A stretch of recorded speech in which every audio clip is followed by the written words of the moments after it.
Welcome to my channel easy learning accounts.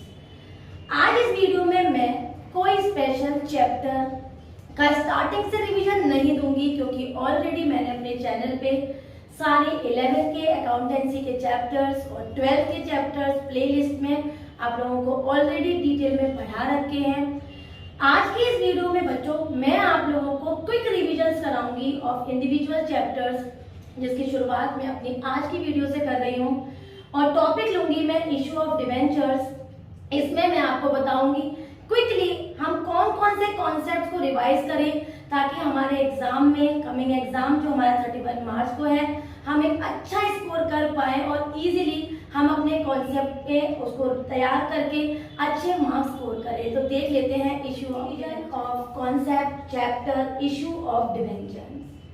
Issue of debenture जो chapter है बच्चों, उसमें हमारे पास जो एग्जाम में क्वेश्चंस नजर आने वाले हैं वो हमारे लिए दो बेस पर बन के आएंगे।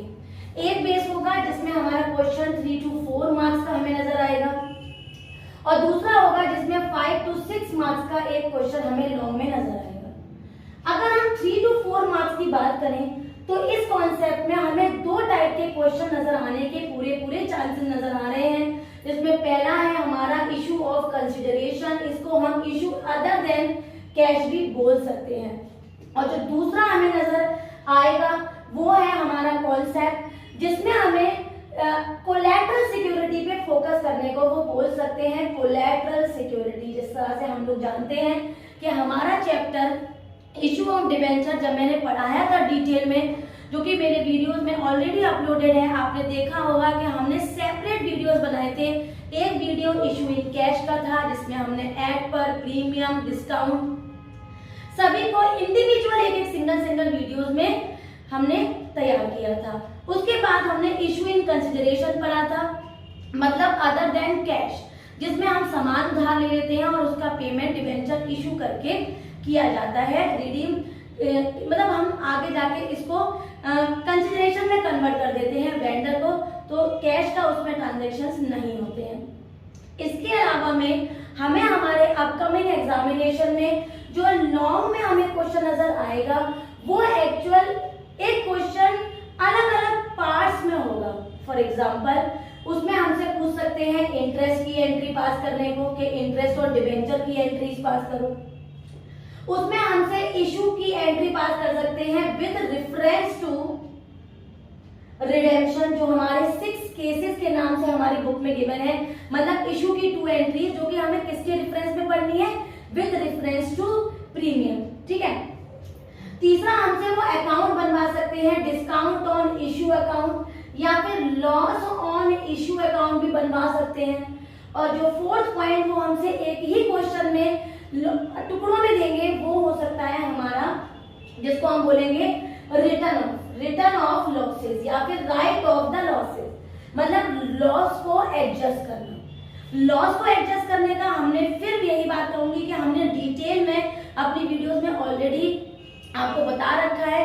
क्योंकि ये मेरा क्विक रिवीजन है तो मैं इसमें आप लोगों को क्विकली रिवाइज कराऊंगी, और अगर इसमें आपको कोई चीज बहुत फास्ट लगेगी तो आप मेरे चैनल पे उस टॉपिक की इंडिविजुअल लॉन्ग वीडियो भी देख सकते हैं। तो फिर पहला टॉपिक ले लेते हैं। सबसे पहला टॉपिक है issue as collateral security. Collateral security का मतलब होता है बच्चों, जब हम बैंक से कोई लोन ले रहे हैं और बैंक के पास कोई सिक्योरिटी डिपॉजिट कर रहे हैं, सिक्योरिटी रखवा रहे हैं बैंक के पास, और फिर हमें बैंक से लोन मिल रहा है, तो इस टाइप का कॉन्सेप्ट। फॉर एग्जाम्पल अगर मैं बोलूं कि मैंने बैंक से 4 लाख रुपीज का लोन लिया और बैंक के पास 5 लाख रुपीज की अपनी एक सिक्योरिटी डिपॉजिट कर दी, इस टाइप से अगर हमें क्वेश्चन नजर आएगा तो हम जनरल एंट्री कुछ इस तरह से करेंगे, जिसमें हमारी पहली एंट्री होगी bank account debit to bank loan account, जिसमें हमने बैंक से लोन लिया है। और दूसरी एंट्री होगी हमारी डिवेंचर सस्पेंस अकाउंट डेबिट तो जो भी परसेंटेज डिवेंचर दे रखा हो to percentage debenture account, 8%, 12%, 15, 12, whatever the percentage is given in the question, हम उसको यहाँ लिखेंगे और इस तरह से हम इसको एंटर करेंगे। तो हमने बैंक से कितने का लोन लिया, फॉर एग्जांपल अगर आप कह रहे हो कि हमने बैंक से 4 लाख रुपए का लोन लिया है, ठीक है, तो बैंक के पास हमने कितने डिवेंचर्स हमने इशू किए, उस जो लोन लिया उसके लिए हमने कितना अपना कोलेटरल सबमिट किया, फॉर एग्जाम्पल हम पे 5 लाख रुपीस का हमने कोलेटरल डिपॉजिट मतलब सिक्योरिटी रखवाया, तो इस तरह से हम जनरल एंट्रीज करेंगे। इस कॉन्सेप्ट पे जनरल एंट्रीज के साथ साथ हमें फॉर्मेट भी बनाना पड़ता है। हमें फॉर्मेट किसका बनाना पड़ता है, हमें बैलेंस शीट का फॉर्मेट दिखाना पड़ता है। अगर क्वेश्चन कह रहा है ओनली 5 जनरल एंट्री पे बाइंड करेंगे, क्वेश्चन कह रहा है जनरल एंट्री भी बनाओ, साथ में बैलेंस शीट में भी कोलेटरल को शो करो। तो बैलेंस शीट में कैसे हमको शो करना है देख लीजिए ध्यान से। सबसे पहले तो हम यहाँ पर अपना बैलेंस शीट लिखेंगे। बैलेंस शीट लिखने के बाद हम यहाँ पर लिखेंगे 1 इक्विटी एंड लायबिलिटी, उसको अंडरलाइन करेंगे। इक्विटी एंड लायबिलिटी लिखने के बाद हम 1 डाल के लिखेंगे हमारा नॉन करेंट लायबिलिटी, और नॉन करेंट लायबिलिटी में लिखेंगे लॉन्ग टर्म बोरोइंग्स, और बोरोइंग्स के आगे हम यहाँ पर लिख देंगे 1। ठीक है, इसको अभी ब्लैंक छोड़ेंगे, इसको बंद करेंगे और साथ में इसका हम नोट्स टू अकाउंट भी दिखाएंगे। नोट्स टू अकाउंट में हमें क्या करना है, क्योंकि यहाँ हमने 1 लिखा है तो यहाँ पर फिर से 1 लिख देंगे और यहाँ पर बताएंगे लॉन्ग टर्म बोरोइंग्स, और हमने यहाँ पर जितने रुपए का हमने लोन ले लिया उसको तो हमें यहाँ 4 लाख लिखना ही है बच्चों, पहले लिख देना 4 लाख, फिर से ये लिख देना। याद रखना जितना लोन हम ले रहे हैं चुपचाप से हमें उसे बाहर लिखना ही लिखना है। ठीक है, तो इसमें तो सोचना ही नहीं है कि हमें क्या कैलकुलेट करना है। 4 लाख लिखा। अब बैंक के पास कितनी कोलेटरल जमा करी, बैंक हमसे हमेशा ज्यादा ही जमा करवाता है, तो यहाँ लिखेंगे debenture issued as collateral security. For example 5 lakh का डिपॉजिट किया है, 5 लाख लिखेंगे and the question is over. अगर आप कह रहे हो कि क्वेश्चन जनरल एंट्री भी पास कराई है तो यहाँ पर जस्ट इसके नीचे लिखेंगे लेस्ट डिबेंचर सस्पेंस, और यहाँ पर यही 5 लाख माइनस करेंगे, यहाँ आ जाएगा नील, और आंसर हमारा वही रहेगा जो 4 लाख।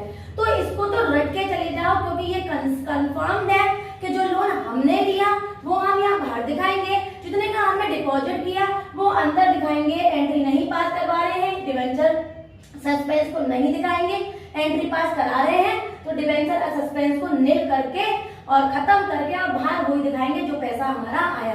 तो कोलेटरल में तो हमें ये छोटा सा कॉन्सेप्ट करना है। आगे देखिए लास्ट और इश्यू और डिबेंचर का सबसे इंपॉर्टेंट कॉन्सेप्ट है, वो है हमारा इश्यू की entries with reference to redemption. इसको मैंने अपने चैनल पे आप लोगों को केस के नाम से पढ़ाया था, case 1, case 2, case 3, case 4, case 5, case 6। तो अगर मैं केस 1 की बात करूं तो केस 1 कहता है बच्चों issue at par, redeemable at par. ठीक है, दूसरा कहता है issue at discount, redeemable at par. तीसरा कहता है इश्यू एट प्रीमियम और रिडीमेबल एट पार। ये फर्स्ट हो गया, सेकंड हो गया, थर्ड हो गया। अगर फोर्थ की बात करें तो issue at par, redeemable at premium. ठीक है, दूसरा है हमारा इश्यू एट डिस्काउंट और रिडीमेबल एट प्रीमियम। ठीक है, और हमारा लास्ट है इश्यू एट प्रीमियम, जिसको बोलेंगे साथ में रिडीमेबल एट प्रीमियम। तो ये हमारे 6 केस हैं जिसको हम ये मान के चल रहे हैं कि ये हमें एग्जाम में 100% नजर आएंगे।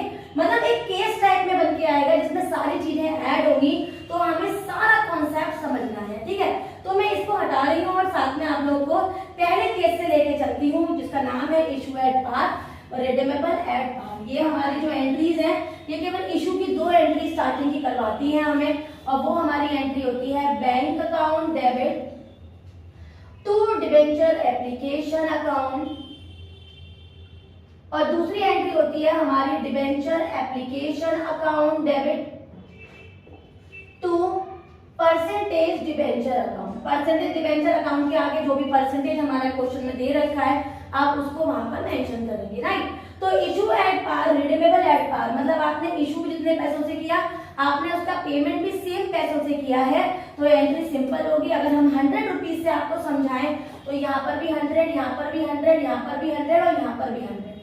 क्लियर है, तो ये बहुत ही सिंपल है। दूसरा केस था हमारा इशू एट डिस्काउंट और रिडीमेबल एट पार। तो issue at discount, redeemable at par में पहली एंट्री नॉर्मल सेम रहेगी। अगर मैं कहूँ 10 रुपीज का डिस्काउंट है तो बच्चों यहाँ पर डिस्काउंट के साथ आप 90 दिखाएंगे।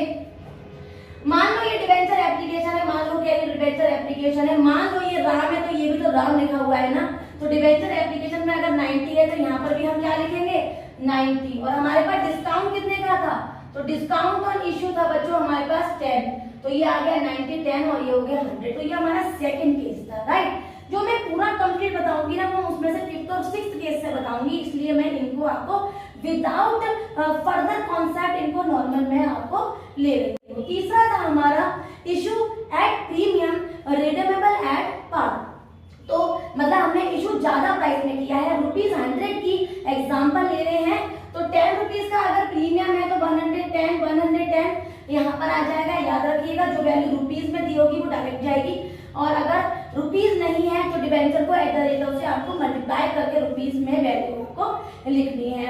110 यहाँ आया बच्चों, तो 110 ही हमारा यहाँ चला जाएगा, क्योंकि अगर ये राम है तो ये भी तो राम है। परसेंटेज डिबेंचर में हमेशा नॉमिनल वैल्यू आएगी, और सिक्योरिटी प्रीमियम रिजर्व हम हमेशा नॉमिनल रूल से कैंडिसाइड दिखाते हैं, तो ये हमने हमारे थर्ड केस की भी एंट्री कर दी। फोर्थ केस फर्स्ट केस की तरह सेम होता है, बट एक ही अंतर होता है, वो है रिडीमेबल एट प्रीमियम। जब रिडीमेबल एट प्रीमियम होगा बच्चों तो हमारी दो एंट्रीज बढ़ जाएंगी। अगर मैं फर्स्ट केस को दोबारा से बच्चों के आगे लिख रही हूँ तो याद करो मैंने फर्स्ट केस की एंट्री ये कराई थी, राइट। अब मैं इसी में ही फोर्थ केस कन्वर्ट करने जा रही हूँ, और वो है हमारा रिडीमेबल एट प्रीमियम। तो यहाँ लिखेंगे loss on issue on debenture account, और यहाँ पर to premium on redemption account, ठीक है। तो मान लो ये 10 रुपीज का है, 10% कह रहा है, तो 10% 10 हो गया, 10 यहाँ लिखा 10 यहाँ लिखा। याद रखिएगा जो यहाँ वैल्यू आएगी वही loss on issue on debenture में भी वैल्यू हमारी आएगी। क्लियर है यहाँ तक की बात। तो फोर्थ केस और फर्स्ट केस ऑलमोस्ट सेम हो जाते हैं। नेक्स्ट है हमारा सेकंड केस और फिफ्थ केस। अगर बच्चों ने फर्स्ट सेकंड थर्ड में अच्छे से कमांड कर ली तो फोर्थ फिफ्थ और सिक्स्थ, और एग्जाम में इंपॉर्टेंट फिफ्थ और सिक्स्थ है, एग्जाम के लिए इंपॉर्टेंट, कमिंग एग्जाम के लिए फिफ्थ और सिक्स्थ इंपॉर्टेंट है, राइट। अब चलते हैं फिफ्थ केस पे। तो issue at discount redeemable at premium. तो पहले में आपको याद है डिस्काउंट में मैंने कितने से एंट्री करी थी, वीडियो को बैक जाके देखिए, 90 से डिस्काउंट की एंट्री की थी, राइट। जब 90 यहाँ तो 90 यहाँ आ गया बेटा, तो इसको एक साथ में हम डिस्काउंट और इशू जो हमने 10 रुपए का लिखा था वो भी लिख देंगे, और लॉस की एंट्री वो है जितने का रिडीमेबल एट प्रीमियम हुआ था। तो रिडीम एट प्रीमियम में ये दो एंट्री बस नहीं बढ़ जाएंगी, बाकी फर्स्ट केस फोर्थ की तरह, फिफ्थ केस सेकंड की तरह, और थर्ड केस सिक्स्थ की तरह होगा। बस आपको लॉस और प्रीमियम की एंट्रीज को बढ़ाना है। तो सिक्स्थ केस में अगर हम बात करें तो अभी आप बैक चलोगे वीडियो तो आपने देखा होगा मैंने थर्ड केस में 110 और 110 यहाँ मेंशन किया था। जब 110 बच्चों तो 110 यहाँ आ गया, डिस्काउंट हुआ नहीं है, रिडीम हुआ है हमारा, सिक्योरिटी प्रीमियम रिजर्व में इशू भी हुआ है और रिडीम भी प्रीमियम में हुआ है, तो इसकी एंट्री होगी debenture application, loss on issue, to percentage debenture, to premium redemption, to security premium reserve. अब आते हैं अपने उस कॉन्सेप्ट पे जो मैं आपको अभी बता रही थी कि एक केस स्टडी पॉइंट बनकर आएगा और हमसे कई सारी चीजें पूछेगा। तो पहला एंट्री इशू की पास कर दो, वो हमने कर दी। दूसरा इंटरेस्ट की एंट्री पास कर दो। तो इंटरेस्ट की एंट्री कैसे करेंगे बच्चे पहले परसेंटेज डिबेंचर में फेस वैल्यू देखेंगे। फेस वैल्यू पे जो भी परसेंटेज डिबेंचर के आगे परसेंटेज गिवन है उस पर परसेंटेज निकालेंगे। फॉर एग्जांपल फेस वैल्यू 100 दे रखी है और हमारे पास कह रहे हैं 10% डिबेंचर, तो 100 का हम लोग क्या निकाल लेंगे, 10% निकाल लेंगे। जब हम 100 का 10% निकालेंगे तो कितना आएगा, 10। तो इंटरेस्ट कितना हो गया, 10। अब डिबेंचर इंटरेस्ट की एंट्री सभी को पता है, वो क्या है, debenture interest account debit to debenture holders account, debenture holders account debit to bank account. तुरंत हम उसकी एंट्री पास करेंगे। मान लो क्वेश्चन कह रहा है 6 महीने पे 2 बार पेमेंट किया तो क्या करेंगे, 10 का आधा कर लेंगे, 5 तो 5 की एंट्री 30 सितंबर कह रहा है, 30 सितंबर को कर दो। जो तारीख को कह रहा है उस हिसाब से अपना मंथ का कैलकुलेशन करके उसकी एंट्री कर दो। अब इंटरेस्ट की बात भी खत्म हो गई। नेक्स्ट मैंने बताया था वो कह रहे हैं लॉस को राइट ऑफ कर दो, लॉस को रफा दफा कर दो। तो लॉस को रफा दफा करने के लिए बच्चों हमारे पास 3-4 ऑप्शन है। पहला ऑप्शन स्टेटमेंट ऑफ P&L, दूसरा ऑप्शन सिक्योरिटी प्रीमियम रिजर्व और तीसरा है हमारा कैपिटल रिजर्व, राइट। तो अगर मैं इस क्वेश्चन की ही बात करूं बच्चों तो हमारे पास SPR में कितना रुपया बढ़ा है, 10 रुपीज, और हमारे पास लॉस कितना है ₹10। तो हमारा पूरा राइट ऑफ किससे हो जाएगा? ₹10। तो हमारी राइट ऑफ की एंट्री क्या हो जाएगी? हमारी राइट ऑफ की एंट्री हो जाएगी security premium reserve account debit to loss on issue account. अगर लॉस को राइट ऑफ करते हो तो क्योंकि राइट ऑफ आप डेबिट की वैल्यू को कर रहे हो तो वो क्रेडिट में चली जाएगी, और जिससे आपको एसपीआर नहीं है आपके पास तो स्टेटमेंट ऑफ पी&एल से हम राइट ऑफ कर देंगे। तीसरी बात क्या बताई थी? जो लास्ट बात थी कि हमसे फॉर्मेट बनाने को भी कह सकते हैं। तो अगर आपके पास लॉस ऑन इशू का फॉर्मेट बनाने को आ जाएगा तो आप किस तरह से बनाएंगे? Date particular amount, date particular amount, ऊपर दिखाएंगे loss on issue on debenture. Issue की अगर तारीख हमें दे रखी है, फॉर एग्जांपल 1 अप्रैल दे रखी है, तो आप देखो पहली एंट्री क्या की थी आपने? कहीं लॉस ऑन इशू था? नहीं। दूसरी एंट्री में लॉस था? हाँ था। कितना था? ₹10 था। किधर की साइड था? डेबिट साइड था। तो यहाँ लिखेंगे 10 और अपोजिट में लिखेंगे 2% डिबेंचर। ठीक है। और अगली तीसरी एंट्री में लॉस था किधर की साइड था? क्रेडिट साइड था। कितना था? ₹10 था। 10 यहाँ लिखेंगे और यहाँ लिखेंगे बाय स्टेटमेंट ऑफ पी&एल। या फिर इस क्वेश्चन के अकॉर्डिंग अगर चलूं तो सिक्योरिटी प्रीमियम रिजर्व अकाउंट। तो इन दोनों को हम रुपीज से क्लोज करेंगे और ये बन गया हमारा लॉस ऑन इशू और डिबेंचर अकाउंट। इस कॉन्सेप्ट को रट लो, समझ लो, कुछ भी करो बट अच्छे से करके जाओ, क्योंकि इस बार के एग्जाम में आप लोगों को ये क्वेश्चन, इस टाइप का question case point of view से आ सकता है। हो सकता है स्टार्टिंग में कोलैटरल हो, उसी में कंसिडरेशन हो, उसी में एक केस हो, उसी में इंटरेस्ट हो, लॉस का फॉर्मेट हो। तो हम एक बार फिर से शॉर्ट में सुन लो। इशू इन कंसिडरेशन के questions, issue as collateral security की फॉर्मेट, और इस टाइप का एक केस स्टडी अच्छे से रेडी कर लो। डिबेंचर्स में ज्यादा थ्योरी आती नहीं है, लेकिन सेपरेट में इस पूरी बुक की दोनों चैप्टर की, शेयर और डिबेंचर की एक वीडियो एग्जाम से पहले अपलोड कर दूंगी, जिसमें आपको जो भी पॉसिबल थ्योरीज हैं वो भी आपको मालूम पड़ जाएगी। जितना शेयर कर पाए जरूर करिए इस वीडियो को, ताकि कमिंग एग्जामिनेशन में सबकी हेल्प हो जाए। ठीक है।